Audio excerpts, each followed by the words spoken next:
Good evening. It is a great pleasure to have you here as a guest, Mestre Nestor Capoeira. Nestor is a capoeirista from the mid-60s in Brazil, one of the pioneers of teaching in Europe and London. He has several books, and some of those has been translated to the English, Dutch, German, and welcome, Nestor.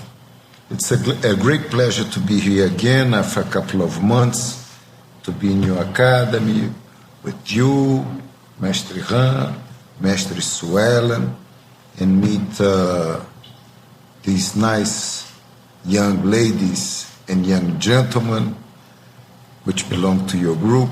It really is a pleasure to be here. I have a question for you. To me, is very important. Huh? Why capoeira?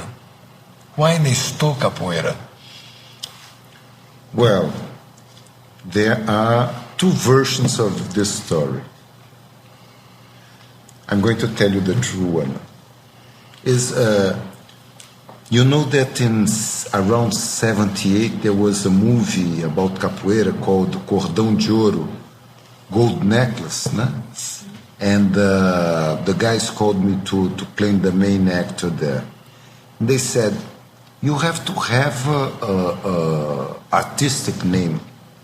I never had a nickname in capoeira. It was always Nestor, which is my actual name, Nestor. Né? And I thought, oh man, I think I'm going to call myself Nestor Capoeira. Oh, I think that fits very well because your life has been a life of a true capoeirista. Old-fashioned capoeirista at the time. It resembles a little bit your first teacher, Mestre Leopoldina. There is some resemblance between your way of being and his. I think you knew, you were talking that you knew Leopoldina. Yeah. I first met him in 1983. Mestre Cordeon took a group of students, his first group, to Brazil, and I was with that group, and we met him in Rio. And he left quite an impression on us. And then the last couple years he's passed through here, and so I've seen him over the years, and he always is a very striking character, a very unique personality in capoeira. And then we were talking about him, and the last time you were here, you told the story of when you first met him, how you first saw him, and I think it's a wonderful description of him, and I'd like to know if you could share that. Yeah. I didn't start capoeira as a boy, which I think is very good because your body grows with the practice. Né? I started when I was already 18 years old, something like that. Anyway, I was at a certain place and come this guy riding a bicycle. This is 1965. And he has on these striped pants, these shoes with very thick soles that were in fashion at that time. I don't remember how they were called. Well, we used to call that the platform shoes. That's it, the platform. That's how you used it. I remember that. Yeah, that's when I was a teenager, and all that thing was like, oh, cool. Yeah. And his platform shoes on the sides, it had little silver stars as well that he put in there. So there comes this guy with his striped pants, this shoes with thick soles, just a vest, no shirt, a little hat like those that Frank Sinatra used to wear, né? With a little rim and a little feather or something like that. And with the stick, I thought it was a stick at that time, in his mouth, and woof, woof, from the bicycle. I look at this guy, I said, man, who is this black guy, né? The face very marked, like that, very special features. And the guy comes with the bicycle, and he stops, he gets off the bicycle, and then I see that the stick goes around his neck, and yeah, I realized that that stick that I thought was stick painted black, red, and white was actually a snake. And he, in fact, I found out later, he raised non-venomous snakes in his garden.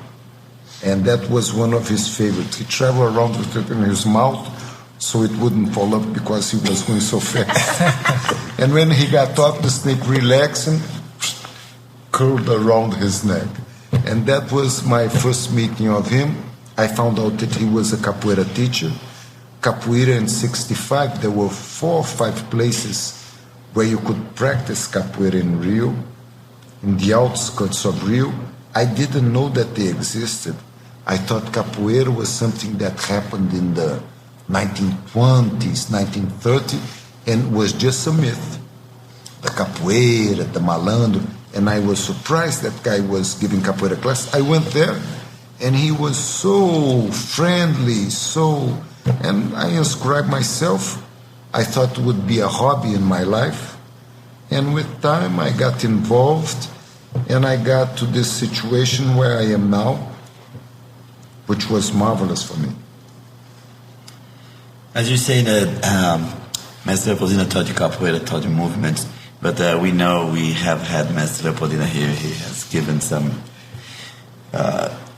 lectures, so to speak, that he talks. He talks a lot about his time and about the malandragem, the Rio de Janeiro, the hills, the morros, and all that. I want to know how much of that has been passed down to you in terms of teaching, not only movements, capoeira, but also the malandragem, the philosophy behind malandragem that I know you well describe in your book and make some kind of comments and comparison to other the Hindu knowledge and the comparison with the malandragem. I want to know how much of Mestre Leopoldina has influenced your life in that matter. Yeah. Well, he opened a new door for me because besides teaching me the strict capoeira thing, the berimbau, the playing, the kicks and all that, he had a small group. We were 6 or 8. At those times, a guy that had, like I said, there were 5 or 6 capoeira groups in Rio on the outskirts. If one of them had 12 pupils or 15 pupils, it was very big at that time. And besides teaching us, he would just take us out to the samba schools, to the Afro-Brazilian cults, candomblé, macumba, to the bars that he knew. And when he was young, he was in the reformatory when he was a teenager for a couple of years. And then later on, he went out and he met this guy called Quinzinho, was a bit of a bandit, had a gang. And Quinzinho was a great capoeira guy. So he finally became a pupil of Quinzinho, but also went into Quinzinho's gang. And then later on, Quinzinho was killed in prison, very young, 22, 23 years old. And Leopoldina disappeared from the scene because then Quinzinho had a lot of enemies, he didn't have the backup of that tough guy. And a couple of years later, he met Arthur Emídio, which is one of the most important guys in the history of capoeira of Rio de Janeiro. He came from Itabuna in Bahia in the 50s to do free fighting matches like we see today in Japan, in Rio they did that. And he came, but besides that, he was a wonderful capoeirista, and he was Leopoldina's second master. So, but to answer your question, Leopoldina opened to me all these doors to, let's say, not only the Afro-Brazilian culture, which I, as a middle-class son, my father was a military, his father was military, I was apart from that. Not only that, but I realized that this man had another insight towards life, toward people. He had the joy of living, and he was a gentleman, and he was funny, and he enjoyed women, he enjoyed his friends, and you never would say that that guy had been living in the wonderworld. And when we went there, all the bandits, the hustlers, the guys who were robbing banks, the police, oh, Lapoche, a nice guy, blah, blah, blah, blah, blah, blah. So for me, it was like living inside the film, you know. And at first, it was just fascinating, but then I started to imitate him in certain things, just like you imitate your teacher doing some movements, né? in certain of his mental things. Try to learn a little bit of that. And this was very important for me. He opened many doors for me, yes. Thank you.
Okay, the two of you are somewhat pioneers of capoeira in other countries. Master Cordon here in the United States, and I believe you have been in London, and you were one of the first people to go there and teach capoeira. And I'm wondering what you think of how capoeira in other countries has taken on a certain look or appearance or a style that might have affected the way capoeira is now in Brazil, and also how all of this affects the current history of capoeira in the making. I think the influence of capoeira being practiced in the United States and in Europe, although this has been going on since 1971 in Europe, and here in the States, I believe, since 1975, has not yet been fully acknowledged it has not exerted its strength in the capoeira in Brazil. But this is going to happen very quickly, I believe, in the next 5 years. What I see now is like seeing a film that I have seen before, but with different actors and different clothes. Because when I started capoeira in the 60s, Salvador was the mainland of capoeira. Rio had 6 capoeiras academies, and São Paulo had even less. Now they say that Rio has 1,200, the city of Rio, for you to see the expansion. And at that time, the capoeiristas of Bahia, they were very worried with this growing of capoeira in Rio de Janeiro and São Paulo, and including with the exodus of some of their top capoeira guys, like was the case of Mestre Acordeon that went to São Paulo in the 70s. 68. So they were worried with that.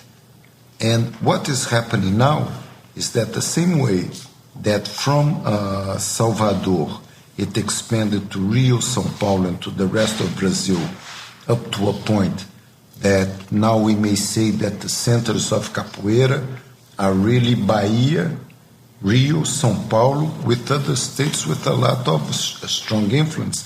I think what is happening now is something similar. From Brazil, we're going to have the influence of the United States and the influence of Europe. I don't think this is going to change so much the roda, the movements and all that, but the context, the thing that is around the roda, the relationships between teacher and pupils, between teachers of different groups, the power games, everything is going to change quite a lot once more, because capoeira is always changing due to this influence of capoeira being taught in Europe and the United States and other places, and the consequences that these things bring. But what do you think? Well, I believe very much that capoeira is already changing because it's another country. In many ways, I can see that. So I have witnessed a transition of the capoeira from late 50s to now, very big. And I see the influence of the capoeira going outside of Brazil. And if I do not embrace that thoroughly as something desirable, it is something inevitable. And in the United States, capoeira does not have the same significance for the students. In majority, the people see some things and go searching capoeira different aspects. And if they do not find in capoeira the response to that quest, then they will not stay with capoeira. So capoeira adapts in that direction. But you know about this whole historical trajectory of capoeira has been like that. Changes. True. And you are one of those who has been digging into parallels and historical aspects of the capoeira and influences of that too. How do you characterize capoeira in Rio and São Paulo, say pre-1968, before the arrival or the influx of masters from Bahia? Well, there had been capoeira guys coming to São Paulo and to Rio since the 1950s. But if you talk with the guys who were in São Paulo, like Bira, like Mestre Acordeon, was there in the heroic period when they were building the thing, or the guys in Rio, although some people were coming there, it was something there were 5 schools, 4 schools. You could not earn a living with capoeira. It was something that was done because people loved it and they practiced it in their original land where they come from, Bahia, Papapá. It gave them that strength and everything. But I don't think any of those guys could ever imagine that in 10 years' times or 15 years' times, you could be a professional living out of capoeira. So it was quite a different period in the beginning. Eh? And when I moved to São Paulo in 1968, really, capoeira was incipient, was not. Because the big boom of the contemporary capoeira happened after 1969 encounters for attempts to organize capoeira, 71, the regulation of the capoeira of sport, and all those things happening because Bahia, that's my city, beloved city, and we Baianos, we are the owner of the truth. We know everything, you know. Qual é, meu pai? You have nothing to teach me. So the capoeira of Bahia during many years recently was perhaps one of the worst capoeira of Brazil, in spite of the axé and the magic remaining in Bahia.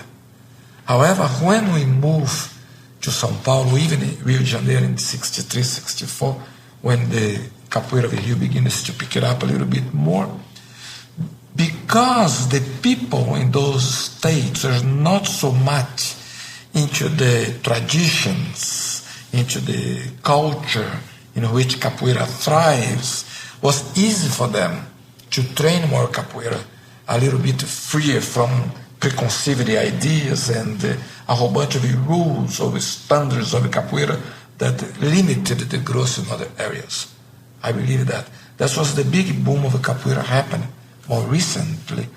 But as you look at that, we are repeating history in terms of capoeira too, somehow. But I'm still very interesting. How come you find that capoeira had no ginga in the past? This was a novelty for me. No, for me, it's not exactly that. What I say is that in the 1830s, according to Rogendas and Debre's drawings and their description, is that we had a capoeira that the guys were jumping around and they used mostly head hits. So we didn't have many elements of capoeira as the established ginga of today. We didn't have the movements on the ground. The acrobatics didn't exist. The swipes are not present in their description. The berimbau is not there. Nonetheless, you find African dances that existed in Brazil, which were with acrobatic jumps, not with the interaction of capoeira, but people doing things like this, like they did in Africa. You find the berimbau in Brazil, but as a solo instrument.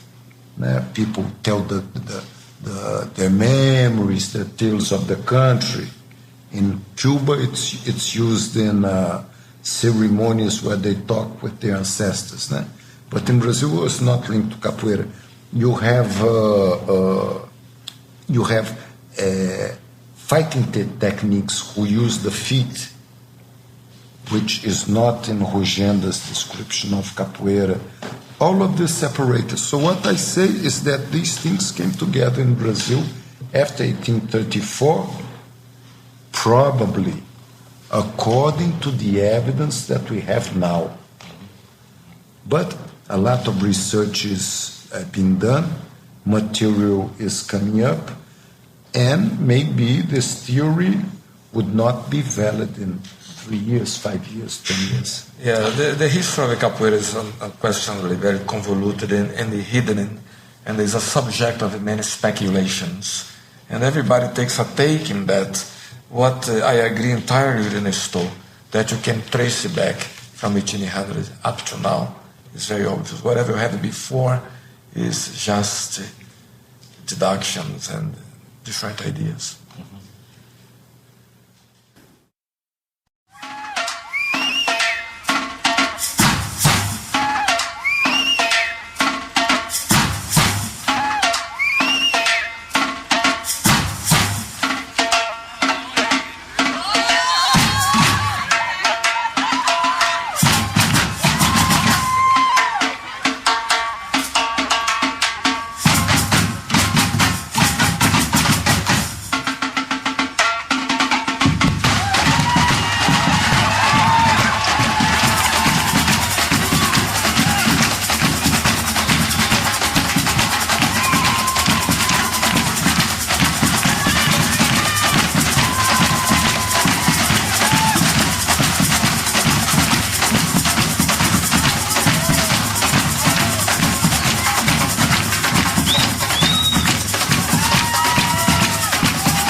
one of the things that I wanted to ask, Masters, as you know, you have been a student of capoeira, and now you're teaching, passing on your learnings of capoeira.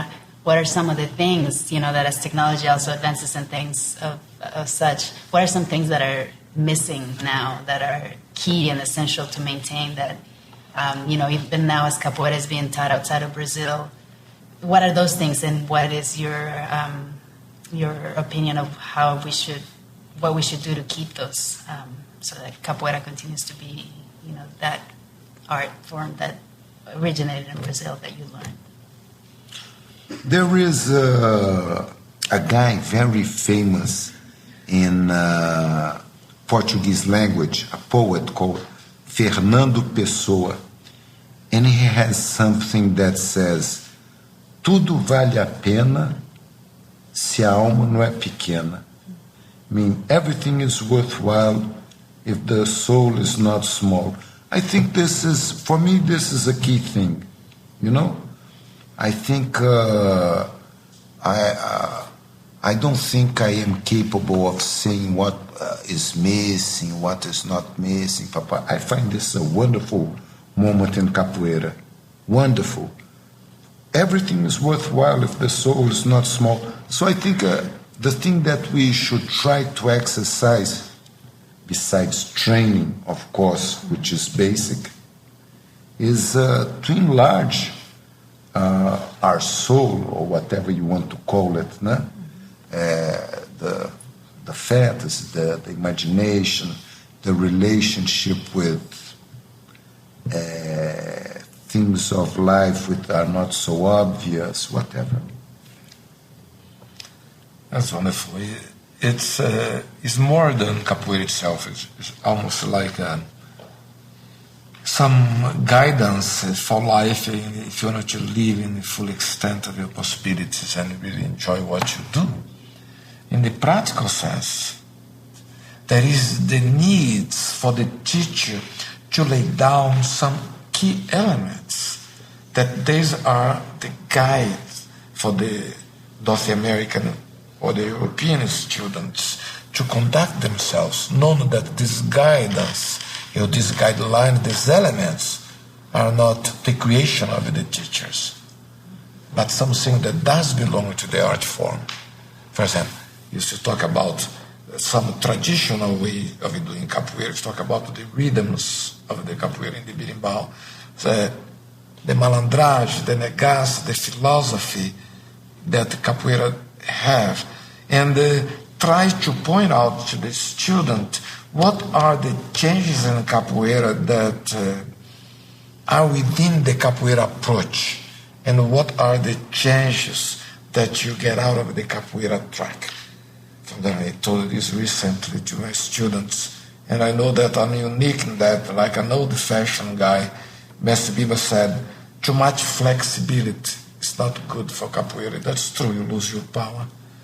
And I tell the students, you do have a wonderful tool of physical development among the other sex. And then I get to class, and then the students want to do push-ups, sit-ups, stretches, abdominals. I'm not saying that those things are not good for the body, but as more as you go in that trip, we begin to assimilate Western ways of doing things within an art form that there is so much to keep, to preserve those key elements. And I think about the genre, the listening to the music, the way of deal in the confrontation of the problems. Capoeira is very different from karate. You are not confronting the enemy directly. You need to get all that mind, the philosophy, what you talk. Once, we remember in Germany you had this talking about, and you did that illustration about the chamadas. Yeah. That wonderful example in life. Some of the strategy, the key points that we perhaps needed to tell them. Because if you do not spell it out, they will not get.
Tell me about the chamadas. About the chamadas. Well, the chamadas is a part in capoeira. Capoeira already is something that has a ritual, right? It doesn't have such rigid, established rules as a sport, football, baseball, basketball, soccer. But it has a certain ritual, a certain ambience that directs what is happening. And in certain styles of capoeira and in certain rhythms of the berimbau, there is this thing called the chamada, which I understand them as a little ritual, like a little theater that represents in the microcosm what happens in the bigger roda of life, which is like a small little ritual inside the bigger ritual. No? And the chamada is something that somebody is playing with somebody, then suddenly he stops in the middle of the roda. He can stop with his arms like this, or his arms like this, or even backwards. Anyway, he's in a certain posture that normally in a body language would seem that he's saying, I want to embrace you, I'm open towards you, I have no weapons in my hand, and the other person should come, oh, my good friend, and embrace him and all that. But what happens is that the other guy comes very cautiously. He approaches him. Finally, they give their hands. They go together forward and backwards.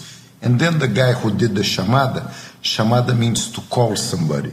The guy who called the other, he says, now you go. And he does something like that, giving the impression that he wants the guy to go out in a beautiful cartwheel in AU or something very spectacular. But the other guy, no, he comes. So you start to think, what does that mean? And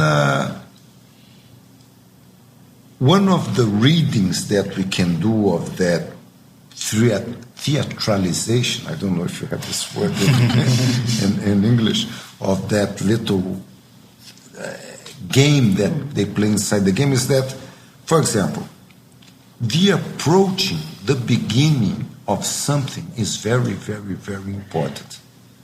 Be it in the chamada, be it when you start a love affair, when you start a new job, if we are going to share an apartment, because in the beginning of things, you have to have a lot of attention, because there the seeds are going to be planted that are going to grow forward. Then comes when you are walking up, the love affair is going on, or your job, you have the new job, you have established already your position, and or we are sharing our apartment, is a thing that you have to pay attention to. In the chamada, in theory, the person is just walking, but suddenly you can break that by giving a blow.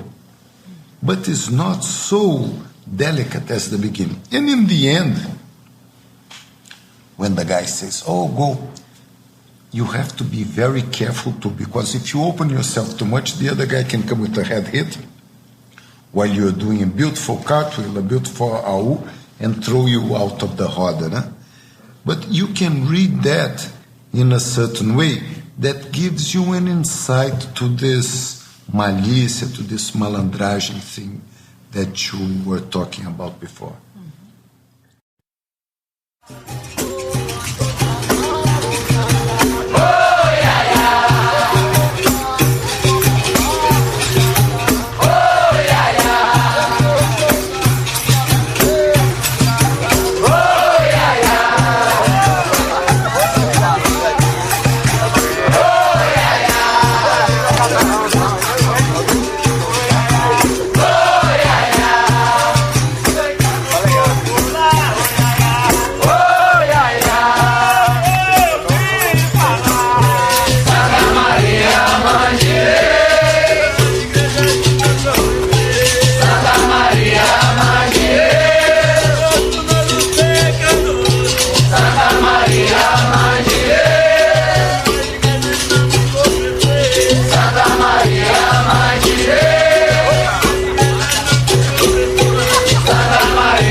I see a lot in capoeira rodas. A mestre will separate the women and have them play a roda amongst themselves. And I feel like that's something that inhibits the growth of women in capoeira. Why is it that mestres feel the need to separate women out? Well, I suppose that depends very much on the way of being and thinking of each mestre, né? And I think there are several motives for that. I particularly don't do that in my academy, and but if somebody does it, I think it's even okay if they do, for example, a thing for children, a thing for a certain rope, a thing for women, a thing for the young guys, for the older guys. I think it's okay. But the roda itself, I think all people should participate in it. Be it a small kid, be it an older person, be a good capoeirista, bad capoeirista. So I think, in my point of view, things should be divided more in certain moments in the ability of people, independent of sex. I believe that sometimes we have the tendency to generalize and begin to make a judgment of some postures of the teachers in Brazil. We are sometimes forgetting the historical component, the social stratification that exists in some African Brazilian art forms. So the participation of women in capoeira is very recent. And I even believe that we had influenced in Brazil when in 1983 you took a large group of capoeiristas to Brazil, and half of those were women in the case. And perhaps in Brazil, I think that 90% of the capoeiristas are men. In the past, used to be 100%. I feel like the women are really trying to put their foot into the door in the capoeira aspect as far as the training and getting into the roda. I feel like in the United States, it's the only part that I can speak for, that there are some strong women that are coming out that are saying, I can run a roda, I can play berimbau and tell people, go in, come out. I can train and I can kick someone as hard as my fellow counterpart who is the same weight and size as me. And it doesn't matter that I have to wear a sports bra when I train. I can still do meia lute com passo and negativa and chapada. The groups that I find more interesting, that have the best ambience, and which I find most interesting to be, is the groups that have a certain number of intelligent women, if possible, good looking. This is not a joke. This is what I really think. And that this group of women have been there for some time, have some experience, and they have an active saying in the group. Because you know what happens? When you have such a group of women in a group, all these sort of schmucks, shitheads, they come in, they see those sort of women, they see, oh, these intelligent women, they're good looking, or they're expressive, they have personality. They don't feel at ease there. They go search something else.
remember that time.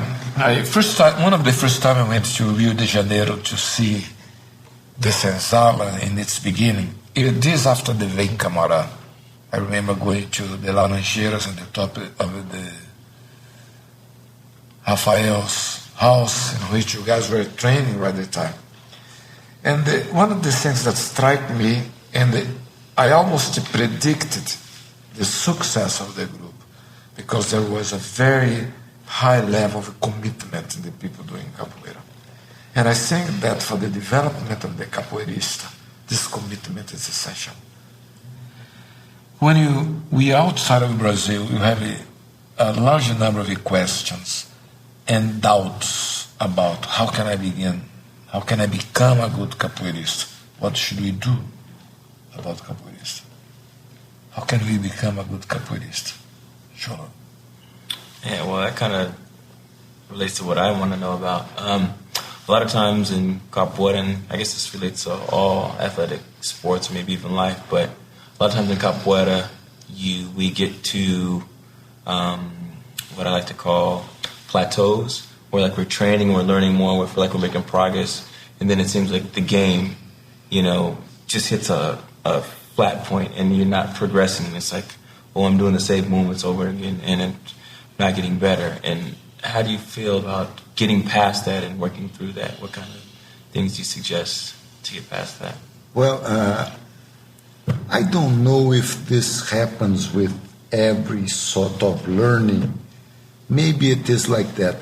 But what I have observed in capoeira is like this. You go like this, and then you reach a plateau, and it's as if in that time you were storing information or storing energy or whatever, and then suddenly you stay in that 6 months, sometimes 1 year, and in 2 weeks, 3 weeks, you give a little jump in the quality of your playing.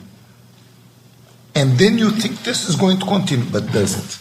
And for me, it has been like that. And many people have told me that for them it's like that as well. The process of learning something demands conscious effort somehow. Of course, there is all these things that happen naturally, but the persistence, the patience, the training, this is fundamental.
interested in another aspect of training. I'm interested in how training has sort of become codified, whereas the roots of capoeira came out of maybe the time you spent outside of the classroom. And very recently, you sort of saw that window, both of you, where capoeira was really in the streets or on the beach more than it was in the classroom.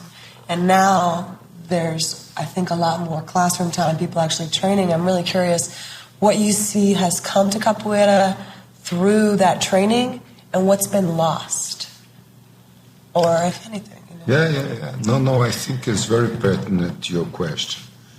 Beer and myself, we saw a time that the method that was used was Mestre Bimbas. Mm-hmm. They had the sequence that you did for, if I am right, for 10 or most 15 minutes, and then you had the capoeira game. In Capoeira Angola, not even that. They had the roda, and you learned how to play capoeira, how young kids learn to drive a little bicycle. It was something organic, intuitive, With time came this method, this methodological thing, capoeira now in academies, in closed spaces. Of course, many things were lost there, and other things were gained. With the method of teaching, you learn faster. Today, for example, when I got the red rope of Senzala, which is the highest thing in 69, I didn't have a technical level that you guys here have with 2-3 years of capoeira. And it was the highest level of Senzala, which was already a top group in Rio and becoming a real significant group in Brazil. I find this method thing, very good. But, and in a certain sense, it has become too strict. So, what I'm trying to do now, me with my pupils, I try to do something in between. I give specific and technical knowledge to the blows, but to the moving, I let it free. I teach the ginga more or less, just the hand here. I don't load the ginga, up the ginga. No, I let each people do. I don't teach in the beginning the certain movings in the ginga, certain movements that you do. I'm not talking about blows or swipes. You know, when you go there, you turn around and you come back, or you go in a negative. I don't teach that. I tell them, I do some exercise that I call improvising exercises.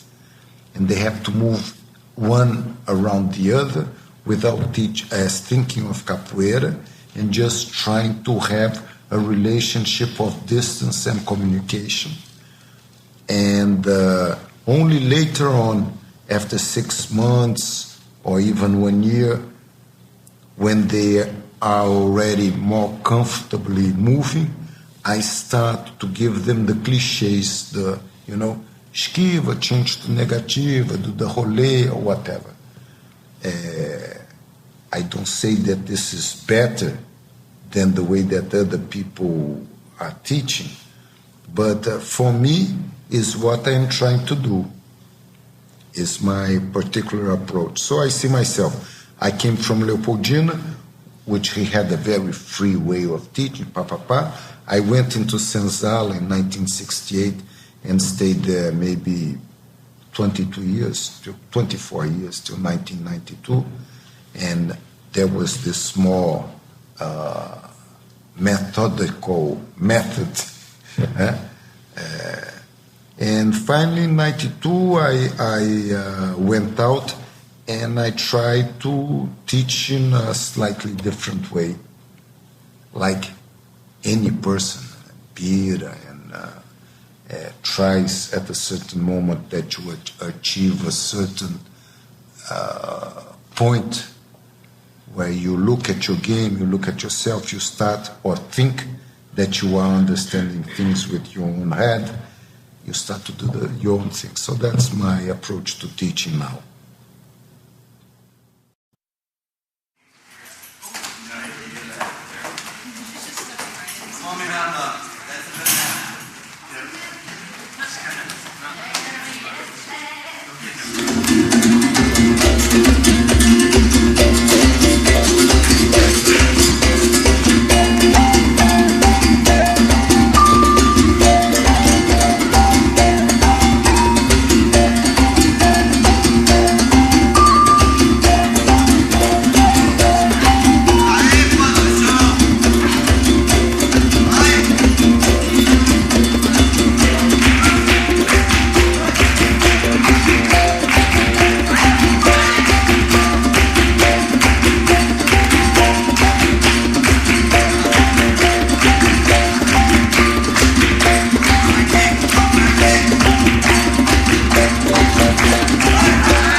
The mestres out there who really stand out.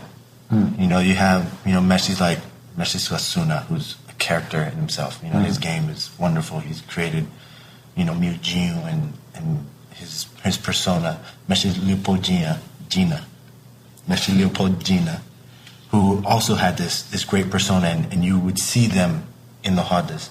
And without ever, maybe you saw them once and you really forgot what they looked like. But you never forget that game. That game was something unique to that person. How, as a young capoeirista, can we go about really staying true to our mestre, upholding the way they have taught us to play the jogo, to play the game, but also really explore our character, so that someday we can actually become what these other great mestres have become? I don't know how I could answer that question. I think one thing. For example, people think, oh, the guy has this philosophical approach, he's metaphysical. Okay, I like that. But the thing is the game, is to play the game. If you could play the game 2 or 3 hours, maybe you didn't even to train so much. But that is not the reality. Now, the reality, you have a certain amount of hours a day because you work, you do this, you're married, you have a girlfriend or whatever, you have other interests, whatever. So in our times, training is basic. You have to train. It's a body thing. You have to train and you have to play. I think that is basic. That is the basic thing. The rest, it comes in different ways to different people. That I think that, if I want to be honest, that's all that I can really say. Well, I have many ideas. First of all, the training is fundamental. It's the basics, the beans and rices of every day. We need to dedicate ourselves because capoeira is a physical activity. However, there is a different approach to the training. One is that one in the cult of the personality of the teacher requires the students to reflect exactly the teacher's opinion. It is good, yes. The student will develop physically. They will be like a classical pianist performing a classical piece very well. The other is the understanding that the capoeira materializes when the capoeirista uses the space to create its art. This will be a jazz musician improvising the capoeira. So, they are not things that are opposite. They are things that should complement. However, the reality of these schools is that different approach will carry capoeiristas to be classical musicians or jazz musicians. See our school, for example. All of us, we are different. I have my way of thinking about capoeira, characteristics, Mestre has his, Mestre Sueli has. And all of you three, I think that you have an important thing to say in some ways. So, and I believe that the synergy that we generate by being different helps the students also to go in a direction in which they will not reflect myself, Mestre Rão, Mestre Sueli. And thanks God for not being like that, because I don't like to have a Xerox copy of my playing, of the play anybody in a school. I want a guidelines that the student can go for. But to me, the most important is the desire of the individual to be a great capoeirista, and let it go, and understand that capoeira in itself is a very different discipline from any other, karate, yoga, whatever, physical educations. Again, my things, push-ups, sit-ups, stretchings, in excess, as assuming, but this is just my own way, I'm assuming the role of the training of the capoeira characteristics, reactions, mood, approach to life, perspective, what Leopoldina gave to Mestre Nestor, what the life gave to Mestre Leopoldina, what the whole environment of Brazil at the time gave to capoeira. So you guys have the responsibility to look for your own definition. As you grow, you make the choice. I will be molded to be one certain way, very efficient, beautiful to see, or I will be myself.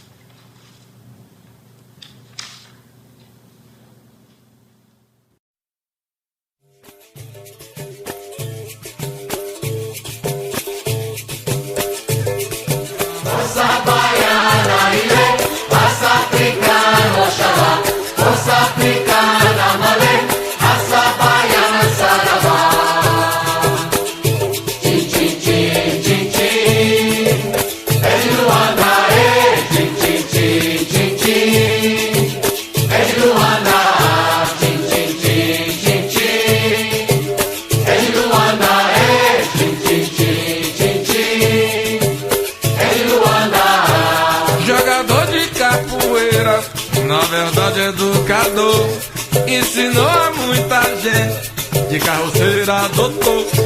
Mestre Lima foi guerreiro, quilombola de valor, camarada. Nossa baiana, ilê, raça africana, oxalá. Nossa africana, malê, raça baiana, sarabá. Nossa baiana, ilê, raça africana, oxalá.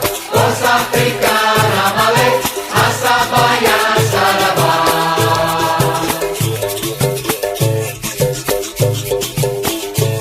Lá na África, Bahia, meu Deus, terreiro dos orixás. Uma tarde preguiçosa, descambava pelo mar. Abaticundas, atabaco, louvando Iemanjá, camaradinha. Nossa baiana, ilê, raça africana, oxalá. Nossa africana, malê, raça baiana, sarabá. Nossa baiana, ilê, raça africana, oxalá. Nossa africana, malê, raça baiana, sarabá.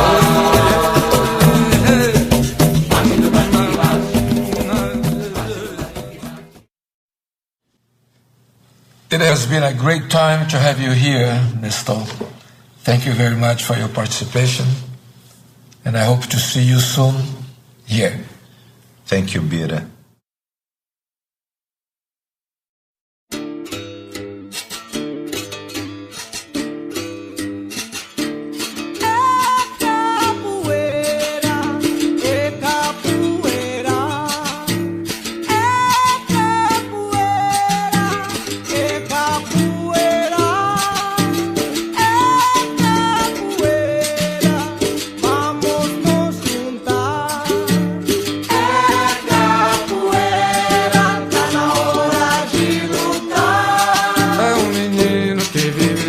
madeira, cheira a cola a noite inteira e não tem onde morar. Ele é franzino, barrigudo e banguelo, tem os olhos empapuçados e não sabe nem chorar. A gente vive se pegando lá nas rodas, preocupado em ser valente, só querendo se mostrar. A gente esquece que o inimigo está lá fora, insuflando a gente dentro pra poder nos dominar.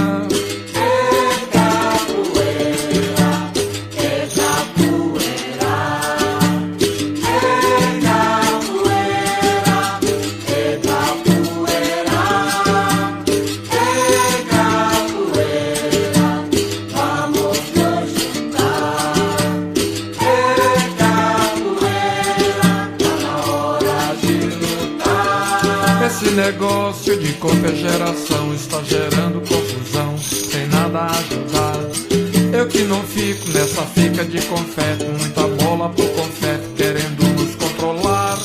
Esse negócio de diploma é uma balela para encher os bolsos dela e pra gente o que vai dar. O povo sofre, a miséria tá lá fora, nossa luta é agora.